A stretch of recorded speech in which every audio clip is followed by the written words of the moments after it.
Forever में 2cc करने के बाद क्या करना होता है, यही डाउट है ना आपका। मैं आपको आज 4 पॉइंट बताऊंगी और इन 4 पॉइंट को अगर आपने फॉलो कर लिया तो आपकी भी फॉरएवर की जर्नी की बहुत अच्छी शुरुआत होगी। ठीक है, तो चलो जानते हैं कौन से हैं वो 4 पॉइंट। नंबर 1, अगर आप फॉरएवर में ज्वाइन होते हो तो देखो, ज्यादातर लोग ना फॉरएवर में अर्निंग के मकसद से ज्वाइन होते हैं और उनका मेन फोकस होता है कि मुझे जल्द से जल्द रिजल्ट निकालने हैं। बट मेरा कहना यह है कि आपको फॉरएवर के अंदर सबसे ज्यादा जो फोकस करना चाहिए वो फोकस करना चाहिए लर्निंग के ऊपर, क्योंकि अगर आप लर्निंग के ऊपर फोकस नहीं करोगे तो आप कभी भी इस बिजनेस के अंदर अर्निंग नहीं कर पाओगे।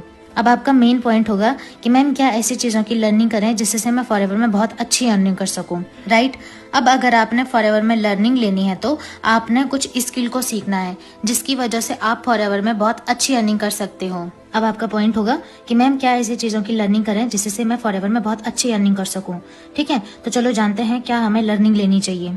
लीड जनरेशन एक ऐसा पॉइंट है जो सबसे ज्यादा इंपॉर्टेंट है हमारे बिजनेस में, क्योंकि आपकी फैक्ट्री में शर्ट तभी बनेंगी जब आपके पास कपड़ा होगा।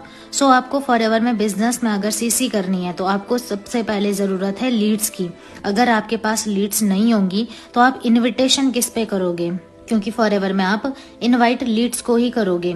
इनविटेशन सीखने के बाद आपको सीखना है प्रेजेंटेशन, क्योंकि उन लोगों को जब आप इनवाइट करके अपने बिजनेस में इनवाइट करोगे तो आपको उनको देनी है प्रेजेंटेशन फॉरएवर की, और प्रेजेंटेशन देने के बाद आपने उनका करना है फॉलोअप, ताकि वो लोग फॉलोअप के थ्रू बिजनेस को अंडरस्टैंड करके क्लोज हों और फॉरएवर के अंदर आपके साथ 2cc का बिजनेस करें। ये 5 चीजें आपने सीखनी है स्किल के अंदर। अब देखो, हम लोग ना फॉरएवर को शॉर्ट टर्म बेसिस पर स्टार्ट करने के लिए आए होते हैं।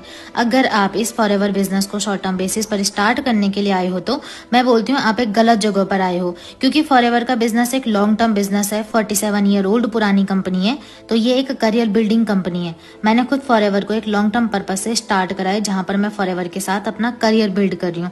अगर आप भी फॉरएवर में अपना लॉन्ग टर्म करियर बिल्ड करना चाहते हो तो आपको एक चीज की जरूरत पड़ेगी, जो कि है ट्रस्ट। अगर आपको ट्रस्ट है तो आप फॉरएवर में लॉन्ग टर्म बिजनेस बिल्ड कर सकते हो।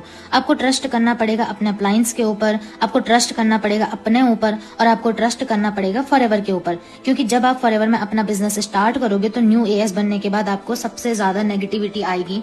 लोग आपको लीड के थ्रू आके नेगेटिव करेंगे, कुछ लोग आपको प्रोस्पेक्ट बन के नेगेटिव करेंगे, कुछ लोग आपको फॉरएवर की जर्नी में नेगेटिव करेंगे। आपको अगर अपने ऊपर ट्रस्ट है, अपने अप्लायंस के ऊपर ट्रस्ट है, आपको फॉरएवर के ऊपर ट्रस्ट है, तो आपको कोई भी पीपल नेगेटिव नहीं कर सकता। सो ये 4 पॉइंट आपने फॉलो करने हैं। ठीक है, तो